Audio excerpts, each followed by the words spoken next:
दादा नमस्ते, अस्सलाम वालेकुम, सत श्री अकाल, केम छो, कैसे बच्चा पार्टी? एकदम बढ़िया। मैं हूं आपका दोस्त राज अहमद एसके ग्रेविटी चैनल पर।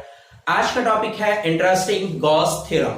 हालांकि इसमें कोई शक नहीं है कि अगर आप एग्जाम दे रहे हैं, चाहे वो बोर्ड्स का एग्जाम है या कोई और कंपटीशन का एग्जाम है, एक सवाल आपका एक या दो सवाल या हो सकता है ना भी है, ऐसा भी नहीं तो हो सकता है ना भी आओ, लेकिन मोस्टली अगर सवाल आता है तो गॉस थ्योरम वो पार्ट है जहां से क्वेश्चन को पुट अप किया जाता है। बट अगर हम 12th लेवल की बात करें तो डेफिनेटली इस चैप्टर से सवाल तो आना ही आना है। अब चाहे वो लॉन्ग में पूछा जाए या शॉर्ट में पूछा जाए, तो ज्यादा जो पॉसिबिलिटी रहती है वो गॉस थ्योरम या गॉस थ्योरम के एप्लीकेशन के ऊपर बेस्ड रहता है। तो आज का टॉपिक हमारा सीख रहेगा गॉस थ्योरम और उसमें कुछ छोटे छोटे टर्म है, उस टॉपिक को हम आज यहाँ पे क्लियर करेंगे। तो पहले एक चीज यहाँ पे याद रखना कि गॉस थ्योरम की स्टडी के लिए भी बात जानना जरूरी है कि अगर हम कोई भी चार्ज रखते हैं, कोई भी आइदर बेटा वो पॉजिटिव चार्ज है या बेटा वो नेगेटिव चार्ज है, अगर हमने चार्ज को रखा है तो उस चार्ज की वजह से इलेक्ट्रिक लाइन ऑफ फील्ड निकलती है। अगर मान लीजिए बेटा पॉजिटिव चार्ज रखा हुआ है तो पॉजिटिव चार्ज की वजह से बेटा आपका इलेक्ट्रिक लाइन ऑफ फील्ड बेटा हमारी आउटवर्ड डायरेक्शन में निकलेगी। अगर हमने नेगेटिव चार्ज रखा हुआ है तो इसकी वजह से इलेक्ट्रिक लाइन ऑफ फील्ड हमारी इनवर्ड डायरेक्शन में आएंगे बेटा आपका अंदर की तरफ आएंगी, ठीक है ना। तो अगर मान लिया हमने इन्हीं लाइनों को या इन चार्ज को बेटा हमने किसी भी एक क्लोज्ड गॉसियन सरफेस में लाके रखा हुआ है, दोनों चीजें आप याद रखना कि इस चार्ज कोई भी चार्ज को हमने किसी भी क्लोज्ड गॉसियन सरफेस में लाके अगर हमने रख दिया है किसी कहीं पे भी किसी एक पोजीशन पे, यहाँ पे हमने रख दिया, यहाँ पे रख दिया, हमने यहाँ पे रखा हुआ है, यहाँ पे रखा हुआ है, ठीक है, लाके रखा है, मान लीजिए प्लस का क्यू एक चार्ज रखा, तो इस प्लस क्यू चार्ज की वजह से उस सरफेस से कितनी इलेक्ट्रिक लाइन ऑफ फील्ड हमारी पास करेंगी। तो बेसिकली हमारा जो गॉस थ्योरम है, एक बात तो यहां पे याद रखना कि गॉस थ्योरम हमारा सिर्फ इलेक्ट्रिक फ्लक्स और चार्ज के बीच में रिलेशन शो करता है। यह टॉपिक कभी कभी एक नंबर का पूछा गया है कि गॉस थ्योरम किन दो क्वांटिटी के बीच में रिलेशन शो करता है। तो ये बात हमेशा याद रखना कि गॉस थ्योरम हमेशा इलेक्ट्रिक फ्लक्स, और इलेक्ट्रिक फ्लक्स का मतलब होता है बेटा phi E, electric flux phi E हमेशा इसका ये सिंबल होता है, और इलेक्ट्रिक फ्लक्स एंड दूसरा आपका टोटल चार्ज, ये बेटा लफ्ज हम टोटल बोल रहे हैं, इसका भी बाद में डिस्कस करें कि ऐसा क्यों बोले, टोटल चार्ज क्यों, इन दोनों के बीच में वो एक रिलेशन शो करता है हमारा गॉस थ्योरम, ठीक है ना। क्या कहना है उनका स्टेटमेंट, आप देखो कि अगर हमने किसी भी चार्जेस को इनसाइड अ गॉसियन सरफेस रखा हुआ है तो इस चार्ज की वजह से निकलने वाली electric line of flux, flux इसलिए क्योंकि अगर वो पर्टिकुलर एरिया से पास होती है बेटा वो हमारे फ्लक्स कहलाते हैं। किसी चार्ज को अगर हमने एक क्लोज्ड बॉडी के अंदर रखा हुआ है तो इसकी वजह से निकलने वाले इलेक्ट्रिक लाइन ऑफ फ्लक्स किसी भी पर्टिकुलर एरिया की वजह से बेटा जितनी electric line of flux pass हो रही है, electric line of flux means phi E, वो हमेशा इक्वल होगा बेटा, वो हमेशा इक्वल होगा क्यू अपॉन एप्सिलॉन नॉट के इक्वल होगा। ये स्टेटमेंट हमारा होता है बेटा आपका, क्या रहता है, हम क्या कह रहे हैं कि द टोटल फ्लक्स, ये टॉपिक पहले याद रखना कि द टोटल फ्लक्स, ये इलेक्ट्रिक फ्लक्स एग्जैक्टली यहां पे लिख दो बेटा आपका, electric flux passing from any closed Gaussian surface, closed Gaussian surface passing from any closed Gaussian surface is always 1 upon epsilon naught times of total charge। ये बड़ा याद रखना पहले, इतना टोटल चार्ज के बराबर होता है, ठीक है ना। क्या करें यहाँ पे टोटल चार्ज, ये इसका स्टेटमेंट बड़ा यहाँ पे हम लोग इस तरीके से लिखते हैं, कभी कभी यहाँ पे और लिखा रहता है क्योंकि यहाँ पे हम गॉसियन सरफेस की बात कर रहे हैं और एक क्लोज्ड सरफेस है, ये बात बार बार कह रही क्योंकि क्लोज सरफेस है।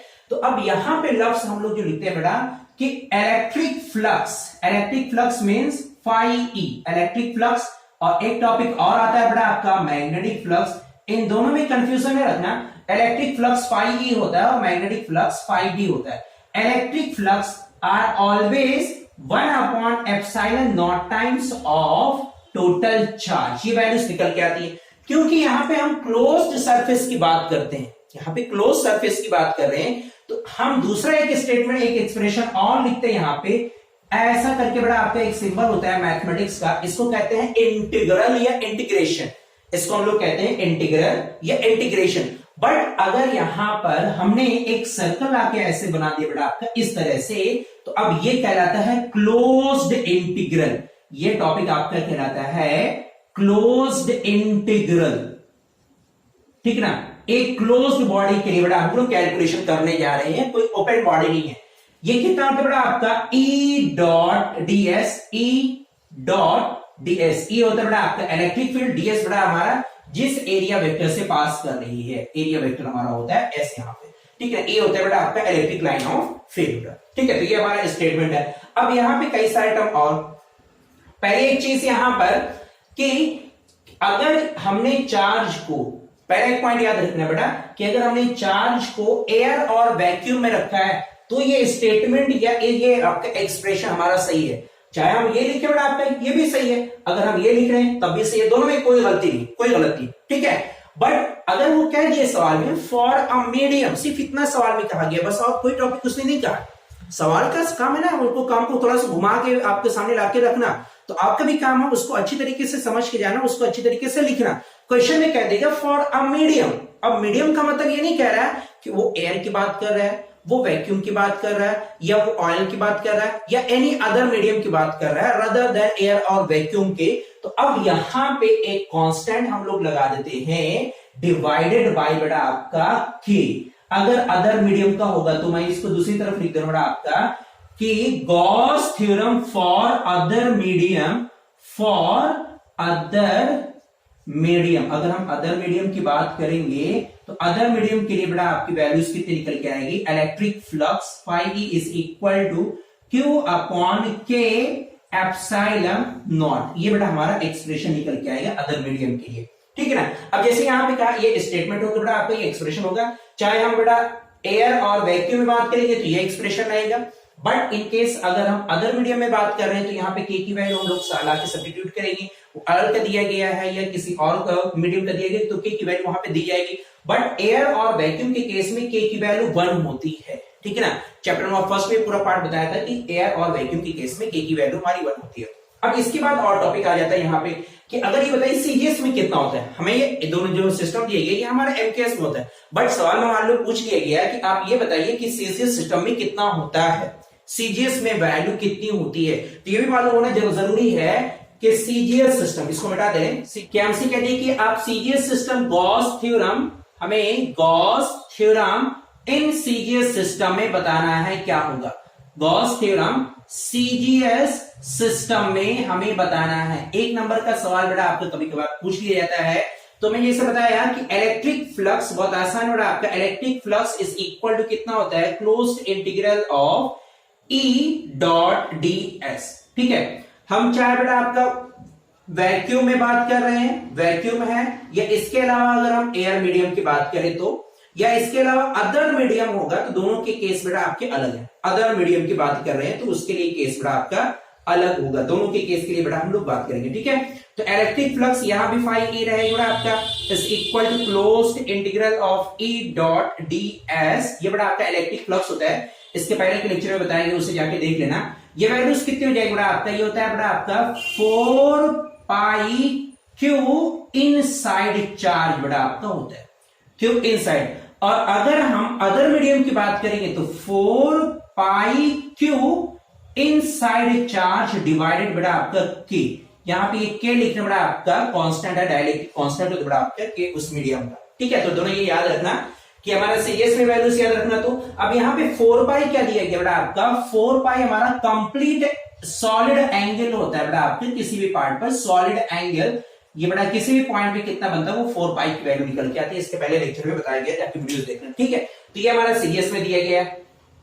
अब अगली बात यहां पे आती है कई सारे टर्म कि जैसे टोटल चार्ज किसे कहते हैं। फिर से एक बात यहां पे रिपीट कर रहे हैं कि गॉस थ्योरम में हमें जो बताया गया है उसमें टोटल चार्ज का क्या कॉन्सेप्ट है। Total charge inside the sphere, total charge कह रहे हैं बेटा हमने मान लिया कि कोई भी अगर गॉसियन सरफेस है, ये बात यहाँ पे याद रखना, कोई भी गॉसियन सरफेस है, क्लोज सरफेस हमने यहाँ पे मान ली, ठीक है ना। अब यहाँ पे हमने जो चार्जेस रखे हैं, ये मे भी बेटा आपका पॉजिटिव हो सकता है, ये मे भी बेटा आपका निगेटिव हो सकता है, ये मे भी बेटा आपका प्लस का 2q हो सकता है, ये बेटा माइनस का 3q ये भी हो सकता है बेटा आपका। तो इन सभी चार्जेस की वजह से आइदर वो बेटा आपके पॉजिटिव है या वो बेटा निगेटिव है, चाहे वो पॉजिटिव हो या निगेटिव हो, electric line of field plus की वजह से भी आएंगी और इलेक्ट्रिक लाइन ऑफ फील्ड आपकी माइनस की वजह से भी आएंगी। प्लस की वजह से आउटवर्ड डायरेक्शन में आएगा और निगेटिव की वजह से बेटा आपकी इनवर्ड डायरेक्शन में आएगी। तो इन यहाँ पे गॉस थ्योरम जो एप्लीकेबल है बेटा आपका, इन साइड जो चार्ज आएगा वो इन सभी के अलजेब्रिक समेशन के बराबर होगा। किसके बराबर होगा आपका? अलजेब्रिक। अलजेब्रा का मतलब क्या हो जाएगा बेटा आपका, सभी का आप सम करेंगे तो टोटल चार्ज इन साइड कितना निकल के आएगा, यहां पे याद रखना टोटल चार्ज इन साइड की वैल्यू कितनी आएगी बेटा। अगर हमने मान लिया है क्यू की वैल्यू निकालनी है तो हमने माइनस का 3 है, माइनस का 3q है बेटा आपका, इन साइड की वैल्यू निकालनी, और माइनस का q भी है बेटा आपका, और प्लस का q एंड प्लस का 2q है बेटा आपका। ये पूरी वैल्यू इसे करिए बेटा, यानी कितना जाएगा माइनस का q, ये बेटा आपका इन साइड में चार्ज की वैल्यू निकल के आएगी। तो टोटल चार्ज का मतलब ये होता है बेटा algebraic summation of all the charges, ठीक है। अब यहाँ पे अगला टॉपिक आएगा प्रूफ ऑफ गॉस थ्योरम। फिर से एक बार तो रिकॉल कर दें कि गॉस थ्योरम का जो फाइनल स्टेटमेंट है कि in air and vacuum the total charge place in a Gaussian surface are always equal to the 1 upon epsilon naught times of total charge. Okay तो यहां पे एक बार तो हम गॉस थ्योरम को फिर से एक बार तो रिकॉल कर दे बेटा आपके कि गॉस थ्योरम के क्या कहना है कि in any closed surface the total electric line of flux passing from any Gaussian surface is always 1 upon epsilon not times of total charge, ठीक है। ये बड़ा हमारा स्टेटमेंट होता है। अब यहाँ पे वैल्यूज हमारी कितने लिखे रहते हैं, क्यू इनसाइड का मतलब क्या होता है, एप्सिलॉन क्लोज इंटरवल का मतलब क्या होता है आपके, ये साइड हम आपको बता दिया, ठीक। टोटल चार्ज के बारे में आपको बताया कि टोटल चार्ज का मतलब क्या होता है। फिर से गॉस थ्योरम है, गॉस थ्योरम को हमें एयर और वैक्यूम में निकालना, एयर और वैक्यूम के अलावा अदर मीडियम में निकालना, अदर मीडियम के बाद उसके सीजीएस वैल्यू में भी निकालना, और टोटल चार्ज का मतलब क्या होता है आपका, कितने भी चार्जेस हमारे किसी भी एक क्लोज्ड सरफेस। अब क्लोज सरफेस यहाँ पे क्या है, मैंने एक सर्कल का फॉर्म यहाँ पे बनाकर रखा हुआ है। क्लोज सरफेस का मतलब किसी भी शेप में हो सकता है, वो स्क्वायर शेप में हो सकता है, वो रेक्टेंगल शेप में हो सकता है, वो आपका 3D में हो सकता है, आपका क्यूब हो सकता है, क्यूबॉइड हो सकता है, स्फीयर हो सकता है, किसी भी शेप में आपका हमेशा हो सकता है। उसमें हमें टोटल चार्ज की वैल्यू कैलकुलेट करनी रहेगी कि कहां पे रखा गया है। तो अलग अलग केस आपके न्यूमेरिकल में आते हैं बेटा आपका। अब आज का नेक्स्ट टॉपिक हमारा इसके बाद रहेगा कि गॉस थ्योरम की हमें प्रूविंग करके देखनी है, ठीक है ना, गॉस थ्योरम की प्रूविंग। तो 2 मिनट लगेगा आपका, 2 से 5 मिनट में भी लगेगा प्रूविंग करने में। प्रूविंग करके भी दिखा देते कि गॉस थ्योरम की प्रूविंग हम लोग कैसे करेंगे। तो गॉस थ्योरम की प्रूविंग के पहले 2 टर्म है, एक टर्म आता है बेटा आपका electric field intensity at a point, ठीक है ना, और दूसरा आता है बेटा आपका सॉलिड एंगल। इन दोनों का एप्लीकेशन आएगा, तो उन दोनों को एप्लीकेशन में हम लोग बेटा बता दे रहे हैं कि पहले ये दोनों की वैल्यूज कैसे सब्स्टिट्यूट करी रहेगी। क्या क्या टर्म बेटा आपका, एक तो सॉलिड एंगल। तो सॉलिड एंगल होता है बेटा आपका the angle substituted by the a part at the center or at any point called as solid angle, ठीक है। ये टॉप बेटा आपका। तो सॉलिड एंगल हमारा निकल के आता है, पहले वीडियो देख लेना कि solid angle D omega is equal to होता है बेटा D S cos theta upon are square. ये बेटा आपका सॉलिड एंगल होता है, सॉलिड एंगल, ठीक है। एक टॉपिक आपका निकल के आ जाता है कि आप बताइए सॉलिड एंगल क्या होता है। तो किसी भी एक पार्ट के द्वारा किसी एक पॉइंट पर जो एंगल बनता है बड़ा, इसी एंगल को हम लोग कहते हैं solid angle. D omega is equal to D S cos theta upon are square होता है। ये बड़ा अगर मान लीजिए वो पैरेलल है तो आ जाता है आपका D S upon are square. ये बड़ा आपका पैरेलल, और अगर सर्टेन एंगल पे है तो D S cos theta upon are square आता है। दूसरा एक पार्ट आता है कि अगर मान लीजिए कि यहाँ पे एक चार्ज रखा हुआ है, तो इस चार्ज की वजह से दूसरा एक पॉइंट यहाँ पी पर इलेक्ट्रिक फील्ड इंटेंसिटी, ये बड़ा आपका क्यू चार्ज की वजह से अगर इन दोनों के बीच की डिस्टेंस हमने आर मान ली, तो ए की वजह से पी पर जो इलेक्ट्रिक फील्ड इंटेंसिटी की वैल्यू होती है ई इज इक्वल टू बड़ा आपका 1/4 pi epsilon not into Q upon are square बड़ा आपका वैल्यूज होती है। क्यों बड़ा हमारा यहाँ पे चार्ज होता है, आर बड़ा इन दोनों के बीच की डिस्टेंस होती है। तो इन दोनों टर्म का यहाँ पे एप्लीकेशन होगा गॉस थ्योरम की प्रूविंग करने के लिए, इसलिए पहले बता दिया था कि यहाँ पे हेडर में डरे कि कैसे आता है। ये क्लास क्लास कह रहा हूं, चैप्टर फर्स्ट का है ये टॉपिक, ठीक है। चैप्टर फर्स्ट का ये टॉपिक है कि electric field intensity at a point की वजह से कितनी होती है, 1/4 pi epsilon not q upon r square होता है बेटा आपका। तो इतना पहले याद रखना। अब हमने मान लीजिए गॉस थ्योरम के लिए जो प्रूविंग करनी है, ठीक है ना, हमने क्या कंसीडर कर लिया कि एक क्लोज गॉसियन सरफेस है, हमने उसको मान लिया बेटा आपका ये एक क्लोज गॉसियन सरफेस है, और उसके कहीं एक पॉइंट है बेटा आपका, पॉइंट आपका हमने मान लिया क्यू। इस पॉइंट बेटा आपका प्लस का क्यू चार्ज है, और इस क्यू चार्ज की वजह से उसके सराउंडिंग में इलेक्ट्रिक लाइन ऑफ फील्ड हमारी बेटा आउटवर्ड डायरेक्शन में, रेडियली आउटवर्ड डायरेक्शन में निकल के जाए। मान लिया हमने कि किसी भी पर्टिकुलर एरिया से कितनी लाइन ऑफ फ्लक्स हमारी पास करनी है, ये हमने पर्टिकुलर एरिया मान लिया जहां से हमें इलेक्ट्रिक फ्लक्स की वैल्यू कैलकुलेट करनी है, ठीक है। तो अब देखो फिर से इस पार्ट की वजह से जो एंगल बेटा आपका ये हमारा एंगल कहलाएगा डी ओमेगा, और पॉइंट यहां से इस पी पॉइंट तक की जो दूरी हमने मान ली बेटा, इसको हमने मान लिया स्मॉल आर, ये दूरी हमने मान ली कितना, स्मॉल आर, प्रूविंग करने के लिए क्या माना, फिर से एक पॉइंट हमने माना है जहां पे हमने क्यू चार्ज रखा हुआ है, और यहां से आर डिस्टेंस पे एक हमने एरिया सिलेक्ट कर लिया बेटा आपका, उस एरिया की दूरी पॉइंट ए से हमने पॉइंट यहां पे पी मान लिया बेटा, ठीक है ना, आर डिस्टेंस पर है। अब यहां पे देखो अगर इलेक्ट्रिक वेक्टर और area vector, electric vector ds and area vector दोनों किसी एक सर्टेन एंगल थीटा पर है, तो ठीक है, कैसे कैलकुलेट करेंगे बेटा आपका कि टोटल फ्लक्स हमें इतना मालूम है कैलकुलेट करना है, टोटल फ्लक्स, टोटल फ्लक्स का मतलब बेटा आपका फाई ई, ये वैल्यूज हमें कैलकुलेट करना है पूरे सरफेस की वजह से कितनी होंगी। तो हमने एक पार्ट को सिर्फ पिक कर लिया है, बस इस पार्ट का निकाल के बेटा टोटल को इंटीग्रेट कर देंगे, हमारा सवाल आ जाएगा, ठीक है। तो हम लोग क्या करेंगे बेटा आपका पार्शियल अमाउंट ऑफ फ्लक्स, हम लोग क्या करेंगे partial flux, partial flux due to part A B, ये मान लीजिए बेटा आपका A B, due to part A B is कितना होगा बेटा आपका डी फाई ई, ये बेटा आपका इलेक्ट्रिक फ्लक्स रहेगा, D phi E is equal to कितना हो जाएगा बेटा आपका, ये होता है ई डॉट डी एस, ये वैल्यू से बेटा आपका, अगर क्लोज सरफेस हम यहां पे क्लोज सरफेस लगा दिए, क्लोज इंटीग्रल बेटा आपका, मान लीजिए इसका इक्वेशन नंबर हमने फर्स्ट, इसका इक्वेशन नंबर हमने फर्स्ट मान लिया, ठीक है। फिर से भाई यहां पे देखो ई, यहां पे क्या है बेटा आपका ई, हमने बताया इसके पहले ही अभी कि ई होता है electric field, electric field intensity, electric field intensity, intensity, और ई की वैल्यू कितनी होती है बेटा आपका, ई की वैल्यू होती है 1/4 pi epsilon not into Q upon are square, ये वैल्यूज होती है बेटा आपका, ठीक है ना। लाके बड़ा ये वैल्यूज को यहां पे सब्स्टिट्यूट करेंगे।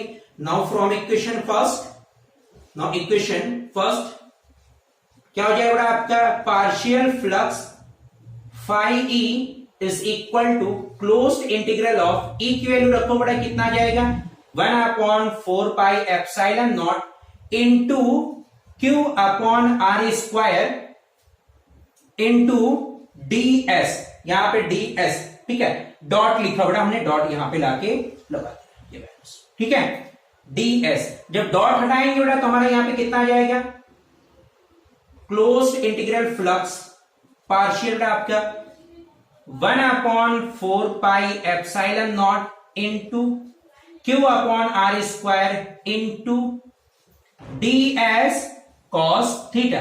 अब वैल्यूज देख रहा आपका यहां पे एक टर्म लिखा हुआ है, थोड़ा सा बारीक देखना पड़ेगा, D S cos theta upon are square, ये वैल्यूज लिखे बड़ा आपका अपॉन में करके, यानी यहां से हम लोग टर्मिनेट कर देंगे बड़ा, दूसरा एक टर्म ला के लिखेंगे कि partial flux electric flux is closed integral of 1/4 pi epsilon not, और यहां से वैल्यूज आएगी बड़ा आपका क्यू मल्टीप्लाई में बड़ा आपका डी ओमेगा, ये वैल्यूज हमारी निकल के आए, ठीक है, डी ओमेगा हमारी वैल्यूज निकल के आए आपका, क्यों, क्योंकि यहां पे D omega is equal to, इसके पहले बताया D S cos theta upon are square, ये वैल्यूज हमारी हो पड़ा। ठीक है, मान लीजिए इसको हमने इक्वेशन नंबर सेकेंड, इसको हमने मान लिया इक्वेशन नंबर सेकेंड। अब यहां पे देखो डी ओमेगा दिया गया बेटा, ये पूरा हमारा ये टर्म बेटा सबको हम लोग बाहर निकालेंगे। तो बाहर निकालने के बाद ये टर्म हमारा कितना निकल के आ जाएगा कि closed integral partial flux is equal to Q upon 4 pi epsilon not closed integral of D omega, यानी बेटा आपका सॉलिड एंगल। तो यहां पे ये जो लफ्ज लिखा हो बेटा, अब यहां पे टॉपिक समझना, ठीक है ना, कंप्लीट बेटा आपका टॉपिक यहाँ पे एक एक लफ्ज यहाँ पे समझना, ये क्या दिया क्या गया है। ये क्या रहा बेटा आपका solid angle, complete solid angle, इसका मतलब होता है ये क्लोज्ड का मतलब बेटा पूरा एक कंप्लीट सॉलिड एंगल। तो किसी भी पॉइंट पर जो कंप्लीट सॉलिड एंगल बनेगा बेटा, जो हमने पॉइंट ओ माना है, इस पॉइंट ओ पर कंप्लीट जो सॉलिड एंगल बनेगा बेटा, वो आपको समझ रहे होगा 2 पाई नहीं, 2 पाई नहीं होता है बेटा, ये बात गलती मत करना वरना तुरंत गलत हो जाएगा। ठीक है, यहां पे कंप्लीट सॉलिड एंगल आएगा, डी ओमेगा की वैल्यू आ जाएगा आपका 4 पाई के आएगा, कितना आएगा 4 पाई के। तो यहां से हो जाएगा आपका D phi E is equal to बेटा आपका Q upon epsilon not 4 pi